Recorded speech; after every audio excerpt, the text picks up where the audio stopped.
Hey everybody, just wanted to make an update video.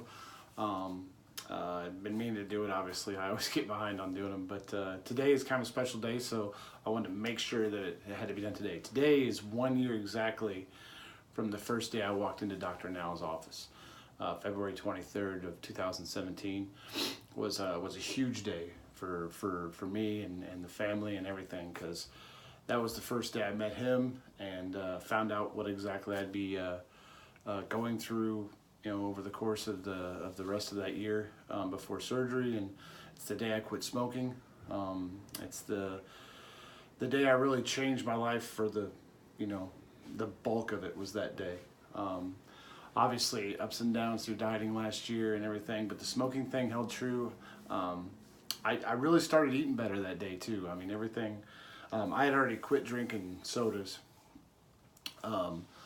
before then. I'd lost some weight, but I figured in this update we'd go over a couple of by the numbers type things of what's going on now. So I weigh 265 pounds. So if we go by that, we'll go by the numbers. I'm 6 foot tall. I'm 40 years old. Most of you know that. In December of 2016, I weighed 455 pounds. Give or take. I was above 450, and I might have been 460, but I didn't know because I didn't weigh myself then until I started. So from 455 to 265 in 14 months. I also went from a size 62 waist pants to a 40 is what I wear now. I had 6X polo shirts, and now I wear 2X polo shirts. I actually went from 5X underwear to 1X underwear. I just bought those tonight. It's exciting times. I know that's not a big deal to some of you, but to buy something with a 1 in front of an X, it's huge. I mean, literally just came from the store like a half hour ago and picked those up, and it's a big deal. What else? My BMI was a 61 at my heaviest, and it is now a 36. That was actually a big deal too, because it also takes me out of the morbidly obese category. Even though I'm still a big guy, at 265, still a big guy. That's a huge number, 61 to 36 in a little over a year. Let's see, what else? My shoe size went down. I actually, in Nikes I wore a 15. I actually wear a 14 now. In boots I wore a 14, now I wear 13s. My feet weren't really fat or anything, but like around like the heel and that part, I maybe have shrunk enough to where they're not any less wide, so I still have to buy wide shoes. But to go down a size, it's still funny. My ring, actually, Angie bought me this a couple of months ago because my wedding ring was too big, and now this one's too big, so I'm probably gonna have to go to a 12. I used to wear a 14 and a half, and now my ring size is down to probably a 12 and a half. What else? I've noticed that my ears and my nose have not shrunk. So in case you're wondering when you lose weight, yeah, that doesn't happen.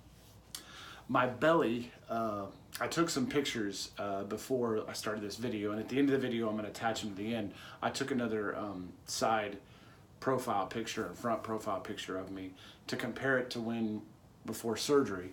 I didn't take any when we first started this, just because I didn't think about it. But I did take some before surgery. At surgery I weighed 395 pounds, I think. So that's 125, 130 pounds in 6 months. So I'm still averaging, total for the 6 months, I'm averaging 21, 22 pounds a month weight loss. It's slowing down, but it's still there. But anyway, I'm going to attach that picture to the end. So again, I've told you guys this before, if you don't want to see me without my shirt on, shut off the video at the end before the picture shows up. I noticed that a couple of little things. My belly is now extremely larger than my butt and thighs, my midsection, my waist, because I've lost that weight there, but it hangs down, and it's kind of like, like extreme muffin top type thing. And what ass I did have and my thighs have gotten a lot smaller, so it's not proportioned the same way. Eventually, with skin surgery or something, if I have to have it, that'll probably fix that. I'm not really self-conscious about it. It doesn't bother me, but it's hard to find the right, do I tuck my shirt in, do I not? You know, I'm wearing jeans more often now. I actually bought a pair of work boots, you know, pull-on, slip-on work boots. And I haven't worn boots in forever. I used to wear them a lot, and it was nice to be able to wear those comfortably. It's better, that's more comfortable than any pair of tennis shoes I've ever had on my feet. And I forgot how comfortable it was until I put them back on. So it was nice to buy some jeans that fit me and wear my boots quite often. I wear them about every other day, sometimes 2 or 3 days in a row. And just get out, because I've been wearing easy, relaxing sport clothes for years because, you know, if you're big, that's just that's comfortable on you. So it's nice to dress a little nicer. You know, my wife notices it. The people at work, people that haven't seen me in a while, they notice that, you know, I look like a different person. That's one of the reasons, is because I'm wearing different clothes and such. What else? I had to have that procedure done again. I think I told you all that. In February, early February, I had to have that where they opened up that, where my jejunum meets the new pouch. I had to have that opened up again. I go back and see him in a couple of weeks. He's going to go over, they're going to do that x-ray thing again, just to make sure that I'm still processing everything.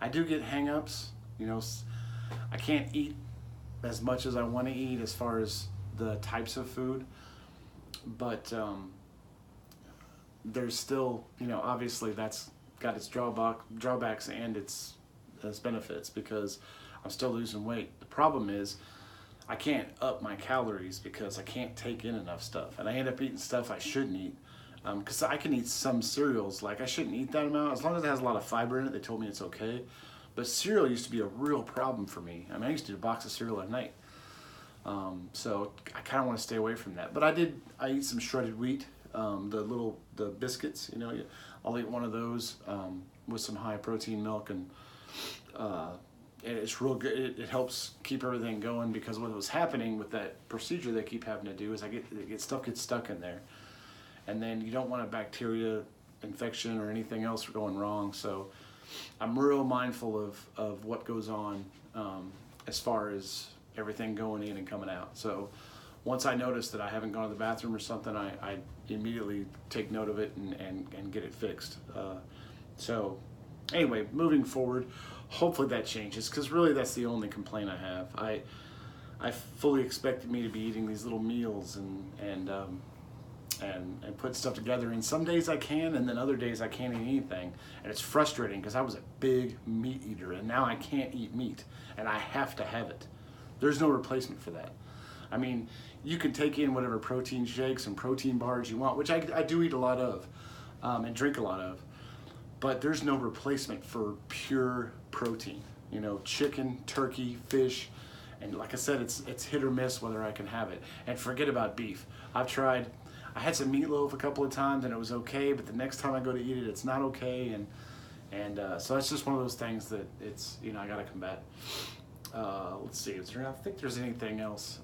I really just wanted to say, you know, I made the first video a year ago. I think it was a couple of days after the 23rd. I think it was after we went and saw Dr. Now. And since then, I made these, and you guys have really, really kept me going, you know, and with you know, the support and everything, and I do appreciate it. You know, you know, my family is one thing. It's almost like they have to. I'm dad or, you know, husband. It's almost like that.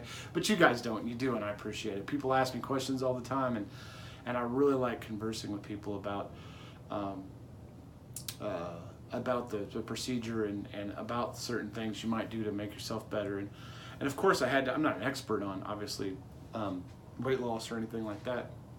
But having gone through this and knowing what certain foods do certain things, I really like, you know, talking to people about it, and I really appreciate the support from y'all.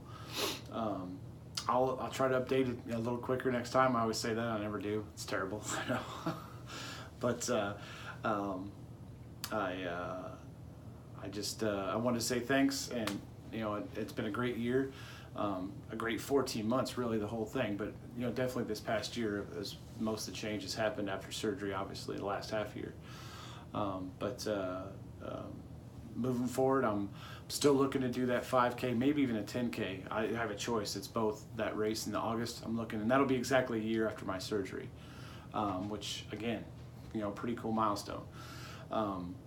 I think that my weight when I'm shooting for is 225. I have never weighed that as an adult. I think that that'll be a pretty good number. I think that's I think that would be neat to be half of what I weighed, and I think by then I'll be small enough to where exercise shouldn't be a problem or anything. And I don't have a problem now. It's just what I want to do with it, as far as walking and jogging and stuff. Besides that, to go farther, strength training, yoga, whatever, whatever I decide to do. I think that by then that won't have any trouble with anything. So that's kind of the number we're shooting for. I don't know when I'll get there. I don't know if I'll get there at all. Hopefully I will. This was all about winning. This is about beating the odds and being successful long term. So this has been a quick, a quick year. It's flown by. The weight's flying off, and it's been successful so far. But obviously, to make a plan moving forward, that's the end goal. So anyway, we'll talk to you guys next time. Thanks again for watching. Thanks for the support. Thanks for the attaboys. I always appreciate that. And we'll talk at y'all later. Love you.